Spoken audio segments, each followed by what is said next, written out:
¿Qué tal? ¿Cómo están amigos y amigas de esta comunidad? Continuamos platicando con las candidatas, los candidatos al nuevo poder judicial en sus diferentes niveles, en sus diferentes jerarquías, desde los juzgados, magistrados y por supuesto quienes aspiran a la Suprema Corte de Justicia de nuestro país. En ese marco le damos la bienvenida a la abogada Fabiana Estrada, quien se encuentra con nosotros. Abogada, gracias por acompañarnos. Al contrario, Jesús, muchísimas gracias por la invitación y el espacio que en estos momentos es tan importante para los candidatos y las candidatas. Hombre, los honrados somos nosotros. Y bueno, la primera pregunta que le haría es la que le he estado haciendo a todas las candidatas y todos los candidatos para arrancar esta charla. ¿Por qué? O sea, ¿por qué Fabiana Estrada decide entrarle a este proceso electoral y buscar ser parte de esta nueva Suprema Corte de Justicia? Porque toda mi historia de vida, toda mi trayectoria, me han convencido de que la mejor manera en que yo podría servir a mi país sería como ministro de la Suprema Corte. Mis habilidades, mis cualidades, mi experiencia me llevan a eso. Juzgar es mi vocación, es mi razón de ser en la vida prácticamente, digo, la familia, los amigos, pero lo que más me gusta hacer y lo que mejor sé hacer es ser juzgadora y particularmente en el más alto tribunal, porque la experiencia que yo tengo se forjó precisamente ahí. Durante 15 años yo fui secretaria de Estudia Cuenta de la Suprema Corte, hice el trabajo que se hace en la Suprema Corte, estuve detrás de la redacción de proyectos, de elaboración de dictámenes, a lo largo prácticamente de toda la existencia de la Suprema Corte, desde su refundación en 1994 hasta la reforma de 2021, fui parte de los grandes asuntos de la vida nacional. Fui parte del asunto que tuvo que ver con el desafuero, fui parte del asunto que tuvo que ver con la guardería ABC, con el caso Atenco, la ley Televisa, la ley de remuneraciones, la ley de la industria eléctrica. Siempre estuve ahí y también me tocó ver una y otra vez cómo la Corte no estuvo a la altura de las circunstancias. Entonces creo que estoy en una posición privilegiada para llegar a ese tribunal, sé lo que se tiene que hacer, sé que la Suprema Corte tiene que estar cerca del pueblo y eso es lo que me motiva a participar en esta contienda. ¿Por qué la Suprema Corte dejó de estar o no estuvo o nunca estuvo? Es una pregunta como tal, a la altura del pueblo. ¿Por qué? ¿Qué fue lo que falló? ¿Por qué falló? Tradicionalmente los jueces son conservadores en todos los sistemas políticos, en todos los sistemas eh, del mundo, las judicaturas tienden a ser conservadoras. Aquí particularmente la Suprema Corte siempre estuvo aliada al poder económico, a los poderes fácticos, a los poderes mediáticos. Me parece que la elección judicial plantea la posibilidad única de cambiar totalmente la ecuación, de darle el poder al pueblo de decidir quiénes son sus personas juzgadoras y de vincular a estas personas juzgadoras con los intereses del pueblo. Me parece que cambia completamente las reglas del juego y que tiene un potencial transformador impresionante. Era necesaria entonces la como tal la reforma, consideras, Fabiana. Yo considero que sí, porque era necesario responder a las aspiraciones del pueblo de México que hoy en día están plasmadas en la Constitución. Estas aspiraciones son a un estado de bienestar en el que las personas tengan satisfechas sus necesidades básicas, un estado en el que no haya discriminación, en el que se cierren las brechas de igualdad y en el que se combatan firmemente la corrupción, el nepotismo y el influyentismo. También una demanda muy grande de austeridad, eso es otra cosa. Todo esto era necesario que el sistema de justicia respondiera a ello y no hubiera sido posible bajo el anterior sistema. ¿Cómo conseguimos cambiar esto? Ya escuchábamos la experiencia que tienes, todo eso, ¿cómo lo conseguimos? ¿Qué pasos se tienen que dar en este caso desde el puesto que buscas, que es la Suprema Corte? Hay una primera parte que es el hecho de que de la elección va a surgir un poder judicial legitimado, va a surgir un poder judicial con una fortaleza y con un empoderamiento por el hecho de haber llegado con el voto popular. Y esto va a generar necesariamente también una mayor rendición de cuentas. Hay algo que se gana por el solo hecho de que los jueces y jueces llegan por el voto popular. pero además la Suprema Corte tendrá que hacer una gran labor de reconstituir y de recobrar la confianza ciudadana, una gran labor de volver a cohesionar al Poder Judicial en torno a esta nueva idea de servicio para el pueblo, pero también hay medidas que se tendrán que tomar que son muy concretas. Yo creo que después de este tiempo que hemos estado recorriendo territorio y democratizando la justicia, no podremos dar marcha atrás. Pero creo que tendrá que ser una labor constante, estar difundiendo la labor de la Suprema Corte de manera muy cercana con las personas y tendrán que implementarse medidas efectivas que permitan este acercamiento. Yo dentro de mis propuestas tengo, por ejemplo, la idea de que se deben celebrar audiencias con las partes en asuntos en los que es necesario buscar una mayor argumentación, audiencias de contexto cuando es necesario conocer la realidad que se está viviendo en torno a la cual surge un determinado asunto.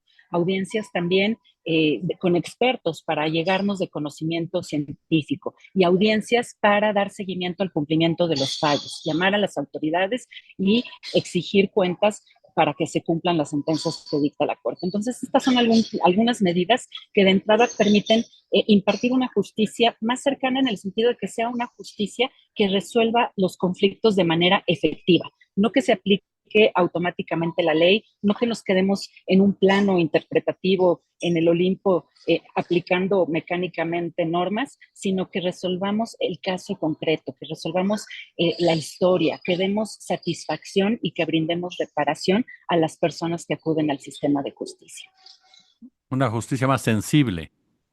Sí, una justicia sensible que haga realidad las aspiraciones y lo que está detrás de las normas. Las normas reflejan un modelo de vida al cual aspiramos. Pero cuando esas normas se aplican mecánicamente, sin tomar en cuenta el caso concreto y las necesidades del caso concreto, entonces lo único que estamos haciendo es replicar las desigualdades, perpetuar las desigualdades. Estamos aplicando la ley, pero no estamos haciendo justicia. La única manera de hacer justicia es ver el rostro de la persona que está del otro lado del expediente, ver su experiencia, ver su contexto, ver su identidad. Todos estos elementos confluyen y hacen necesaria una cierta manera de aplicación de la ley. Es decir, hacer ahora sí que de plano a un lado el formalismo judicial o en qué momentos aplicarlo. Yo creo que es interpretar la ley de tal manera que sea efectiva. Siempre estamos moviéndonos dentro del marco de un texto legal. Los jueces tampoco podemos inventar la norma. La norma está ahí, pero tenemos que aplicarla de tal manera que su finalidad se cumpla en el caso concreto. Y esto implica interpretar los textos no siempre a la letra, sino también a la luz de esas motivaciones del legislador, a la luz de otros elementos interpretativos que permitan hacerla efectiva, es decir, resolver la cuestión fáctica a la luz de las aspiraciones plasmadas en la norma. Abogada, tú participaste en este, ya nos adelantabas, en este equipo redactor del proyecto de reforma judicial. ¿Fue el principio de lo que ahora estamos viendo o en un momento dado fueron dos caminos distintos que se encontraron? La reforma de 2021, la reforma constitucional y legal de 2021, tenía finalidades muy claras de autocrítica del Poder Judicial, de transformación y de reconfiguración del Poder Judicial. Perseguía la finalidad de combatir la corrupción, de acabar con el nepotismo, de lograr un poder judicial más diverso a través de concursos abiertos de oposición, a través de un sistema de paridad, a través de un principio de paridad en la designación de jueces y juezas. Se buscaba transformar al Poder Judicial desde dentro, pero no hubo continuidad en este proyecto, entramos en un conflicto político y esto es lo que finalmente derivó en esta reforma que plantea ya, más allá de la resolución de ese conflicto político, plantea una cuestión mucho más ambiciosa que es ya la democratización del sistema judicial. Democratización del sistema judicial, un hecho histórico y que no le gusta a muchos, ¿no? Y que era necesario y que tiene un gran valor. El hecho de que ahorita tengamos que recorrer las calles, sentarnos con las personas, entrar en diálogo, ser sujetos a escrutinio, me parece que es algo que siempre debió suceder. Siempre debimos estar involucrados en la designación de las personas juzgadoras, siempre debió ser transparente los procesos de designación. Me parece que ahorita el hecho de que tengamos que acudir al pueblo a solicitar el voto y que el pueblo tenga que elegir entre una variedad de candidaturas y decidirse por una y tener el poder de ejercer ese voto y de elegir a sus personas juzgadoras, está invirtiendo la ecuación, está poniendo la justicia en manos de la ciudadanía y creo que esto es algo totalmente inédito pero que tiene el potencial de demostrar realmente una transformación social muy importante. La democratización, como bien señala Fabiana, importante, la elección, pero no resuelven por sí sola el tema de la justicia. ¿Qué más falta? ¿Qué se requiere? Es un primer gran paso porque van a llegar personas comprometidas con una visión completamente diferente de la justicia. Se acabaron estos jueces y juezas arrogantes, estos jueces y juezas encerrados en sus oficinas que no recibían a las personas, que podían incluso darse el lujo de denostar a la gente, de subestimar la inteligencia de las personas. Esto se acabó con el hecho de que tengamos ya jueces electos popularmente. Lo que falta es seguir avanzando en este proceso y necesariamente tendrán que venir en algún momento reformas que vayan aterrizando todo esto hasta las instituciones de primer contacto, las fiscalías, las procuradurías. Estas son es ahí donde también falta mucho por hacer, pero me parece que si empezamos desde arriba podemos ir avanzando hacia abajo. Retomando este punto de las personas de la calle, ¿cómo te has sentido? ¿Cómo te has sentido en la calle? ¿Cómo te has sentido en este proceso ya más allá de la cuestión técnica de convivir con la gente, de pedir el voto, de dar entrevistas, que no es algo que regularmente se viera del Poder Judicial? Me ha emocionado muchísimo. Ha sido un crecimiento personal impresionante, ha sido descubrir la maravilla, la diversidad de la sociedad mexicana. He podido conocer a personas maravillosas, líderes sociales, personas que están involucradas en el mejoramiento de sus comunidades. Tenemos un país políticamente muy activo, tenemos un país en el que las personas se organizan y buscan el bien común y se están involucrando en este proceso de impartición de justicia, se están empapando de lo que hacen los jueces, las juezas, y creo que de esto sí va a salir algo verdaderamente muy increíble. A mí me ha emocionado, la gente en la calle me ha dicho, me enchina la piel que esto esté sucediendo. Y a mí ante cualquier foro también me enchina la piel decir, ustedes tienen ahora el poder de decidir, ustedes me tienen que escudriñar, tienen que conocerme, tienen que valorarme y decidir si me otorgan el voto. Creo que ha sido una experiencia maravillosa. ¿Cómo has sentido a la gente entonces? ¿La gente, la ves comprometida, la ves un poco desinformada? ¿Cómo ves a las personas? Hay personas que de inmediato me dicen, sí, la elección judicial el 1 de junio, y que me dicen, pero a ver, si usted es jueza, por qué quiere seguir? Nosotros ya no queremos a los jueces, ya queremos que se vayan todos. Hay gente que lo tiene clarísimo. Hay gente que no está informada, pero que en cuanto empiece a escuchar, se muestra un gran interés. Una señora me decía, bueno, pues qué interesante, entonces al menos pues ya nos conocimos. Y el hecho de, en esa frase, creo que encerró muchísimo, al menos ya nos conocimos, al menos ya nos vimos a la cara, ya intercambiamos y ya sé quién va a ser quizás una ministra de mi Suprema Corte. Sí, porque de una u otra forma la gente está confiada en que esta votación les va a garantizar a ustedes una independencia, por lo menos, una independencia de poderes fácticos que tomaron, y lo platicamos al inicio, tomaron un poder, un control en muchas de las decisiones, afectando sobre todo a una mayoría. Sí, pedir el voto es un acto de humildad. Otorgar el voto es un ejercicio de poder, pero ser votado también hay un gran empoderamiento en ello y ese empoderamiento es fundamental a la hora de hacer frente a las presiones del poder político, del poder económico y de los poderes mediáticos. Por otro lado, para no ser presionado, hay que no ser presionable, hay que ser una persona intachable, íntegra, con una trayectoria limpia, con un expediente limpio, y en mi caso me siento muy tranquila porque es así. Oye, Fabiana, precisamente sobre ese punto, ¿se vale hacer política desde la Suprema Corte de Justicia o cómo interpretamos la política en la Suprema Corte de Justicia? Es fundamental la política en la Suprema Corte de Justicia, pero no la política partidista. No se trata de reunirse en lo oscurito con presidentes de partidos. Se trata de entender el rol político de la Suprema Corte en el sentido de que sus resoluciones impactan al Estado mexicano. Es tener una sensibilidad política, es tener la sensibilidad política de lo que implica la justicia constitucional, que no es una receta de cocina. La justicia constitucional es un poder muy grande que se tiene que ejercer con mucha habilidad, con mucha prudencia y con mucha sensibilidad política y social.